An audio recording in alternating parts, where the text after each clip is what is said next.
I'm here with Dr. Debbie Gilboa, lovingly known as Dr. G. She's a practicing physician, a resilience expert, and a parenting and youth development expert.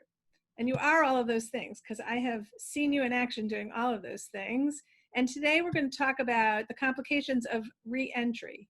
At whatever point your state is at or your healthcare system is telling you we're at, it is a really challenging time right now. So as parents of teenagers, like, who sets the rules, and what if our kids don't agree with us? Both directions, by the way. I liked your if they don't agree with us. Normally we're totally in accord, but if in this one circumstance. Touche. So we're talking about our teenagers. If they are still under our purview, and by that I mean we pay some of their bills, they count on us as a home base, they maybe use a car that's in our name, those kinds of things. If they're under our purview, then when it comes down to it, we set the rules. But as they get older, the balance from "'cause I said so" or "it's bedtime, sweetheart, good night" to "hey, what are you going to choose to do about that?" has got to start shifting so that they get some practice at managing their own decisions and dealing with the consequences of those. It's just as the stakes go up, and boy, have they gone up in the last few months, it is more difficult to give them a lot of autonomy. So I think it goes the other way also. Like, there are some houses where the parents are feeling more relaxed and the kids are terrified. So what's that dynamic?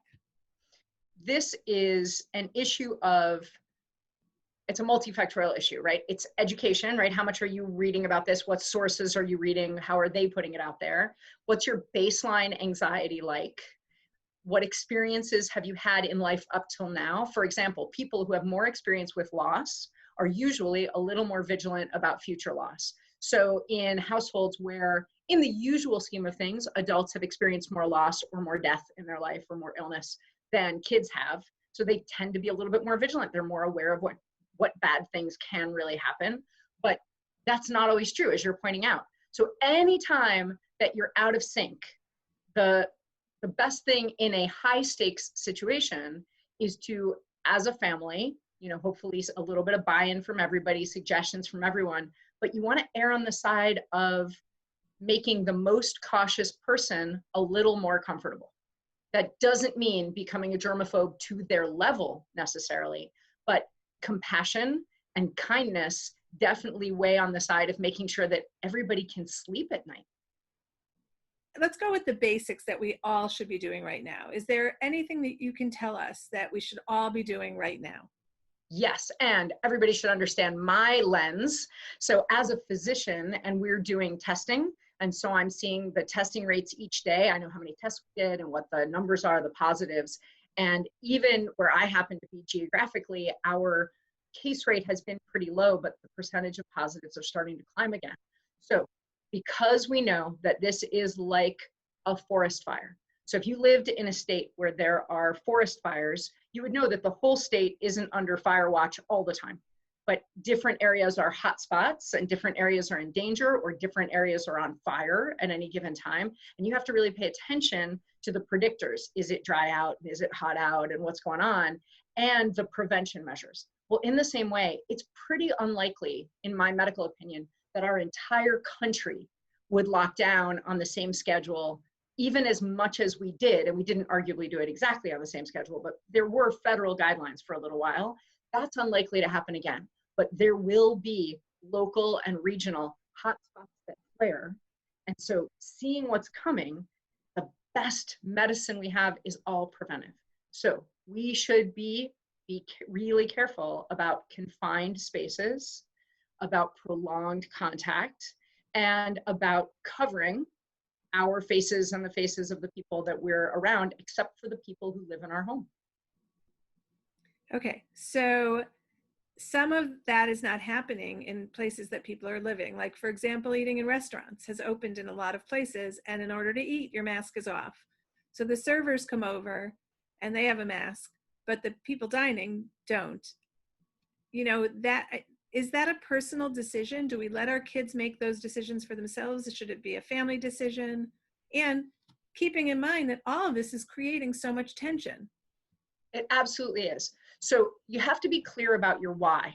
And if your why is that someone who lives in your home is medically fragile, then no, nobody gets to decide to put that person at risk because they're comfortable with it. I'm not worried about my sister, so I don't have to protect her. We're all going to have to decide that we buy in to protect, and it's okay to mandate that. It is okay to say, just because you don't think there's risk, your sister's doctor has told us this would be very dangerous for her, so you're not going to be able to eat in at a restaurant. You can eat outside if there's a empty table between you and the next people, or if you're sitting 6 feet from, whatever your rules are. But for this, you really want to get a little professional guidance, because it is very difficult, and it's my job to wade through all of the literature and understand what we've learned that's valid and what we've thought we learned about this disease that we need to unlearn because it's not true. So the judgment, I mean, you just feel it everywhere. Like, I think it comes from a place of us needing to be right about the decisions that we make for our health and wellness. But then it translates into, if you're doing it differently than I'm doing it, then you must be wrong because I have to be right. So, and about our kids, I really hope that by the time most of us have teenagers, our kids have internalized the message that just because somebody else does something, that's not going to hold a ton of weight with me, right? So that you've, in other times in your child's life, made a rule about something that was different than a rule that one of their friends was facing, about a movie they were or were not allowed to watch, or a place they were allowed to walk by themselves that their friend wasn't allowed to.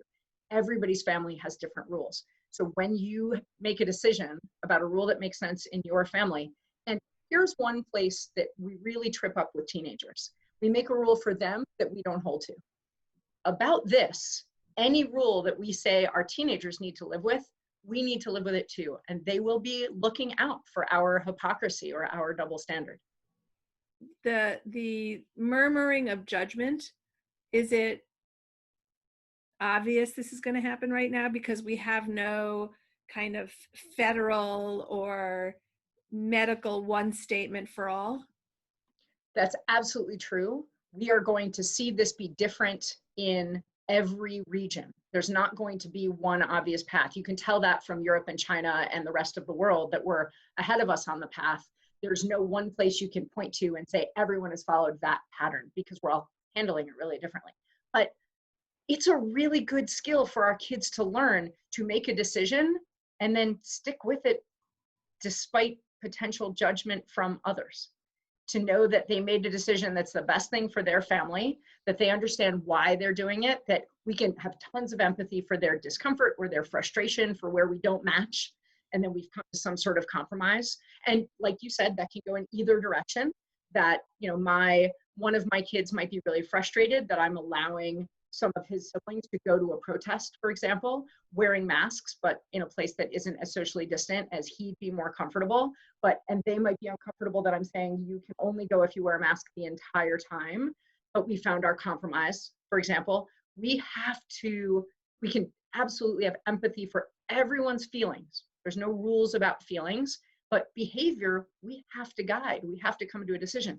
And when my eldest leaves home this summer and moves out on his own, he and his roommates are going to have these difficult conversations. They're going to have to figure out who's least comfortable and compromise and figure out what they can all live with and stick with it despite the judgment, perceived or real or both, from the people around them. All that builds resilience. This is a skill set that our kids are going to need their entire lives, not just for the next few months. Wow. Okay. So, is there anything else to add on this topic? Like, I feel like we're begging for some guidelines. We're begging for some truth of what's going to happen. And, you know, there is just a lot of uncertainty.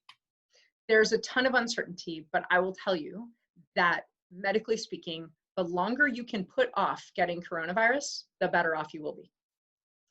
The reason I say that is we know so much more about managing and treating this illness now than we did in April. And it's June when we're speaking. And we will know so much more about managing and treating and preventing, I hope, this illness in September than we do right now, and December than we do in September, that kicking the can down the road of getting this infection does actually make you tangibly safer.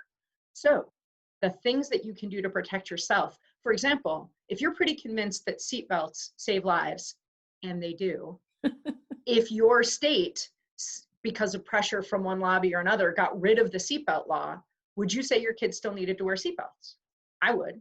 You're going to drive my car, you're going to be out in somebody's car, you need to wear a seatbelt. It keeps you safe, and dying in a car accident is pretty high up on the list of common ways that teenagers die.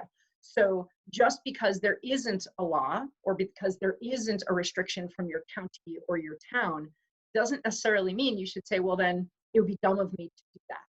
That's where our own autonomy is really valuable. Any kind of parting words for parents of teenagers at this moment, like a silver lining kind of thing? I do. I think there's two things that I, as a parent of 4 teens, keep in mind. One is my kids are much more likely than I am or than their grandparents are to just be asymptomatic carriers, to not get very, very ill when they catch coronavirus. So that being said, is there some good that comes out of this for them? Yeah. They will definitely face other times in their lives of major upheaval and disruption. I hope it won't be worldwide upheaval and disruption like this one was, but they will each face job loss or relationships ending, deaths in the family, major disruption and upheaval. And here they are practicing. Here they are seeing how when your entire world goes sideways, you survive, you try new patterns, you do new things, where they can learn information from, that's sources they can trust, who they can talk to, all of those strategies and skills. I think a lot of us hit our first major upheaval or disruption as adults and kind of wished there was somebody who was going to help us know what to do. So here are kids going through this in a time where they're still used to looking at us, being guided, making some decisions, but having a little bit of cushion, and they get some practice at this. So they're going to build resilience at a much earlier age than most of us did. They're going to build a type of resilience that we weren't called on to build, most of us. And that, a lot of people have, as younger people, gone through something really difficult. But in this way, when the whole world is focusing on what do they need academically, what do kids need financially, what are the conversations that should be happening, what do they need from a health point of view, the world is trying to figure out how we strengthen kids to manage this. And that didn't happen when one of us lost a family member or went through a divorce in the family or homelessness or things like that. The other thing I really, really want to encourage parents about is that all of these moments, anytime our normal is disrupted, we get a little bit more intentional. Not necessarily that we always do exactly what we meant to do or that we're thrilled with how we reacted or how we behaved, but we become a little more introspective, a little bit more insightful and intentional. And that's really valuable for our kids. Probably most of us have had a conversation or two in the last few months with our kids that if life had gone on as usual, that useful conversation, so not about the pandemic necessarily, but that useful conversation wouldn't have happened just because we wouldn't have had that moment where we both happened to be in our home. Dr. Debbie Gilboa, thank you so much for being here with us.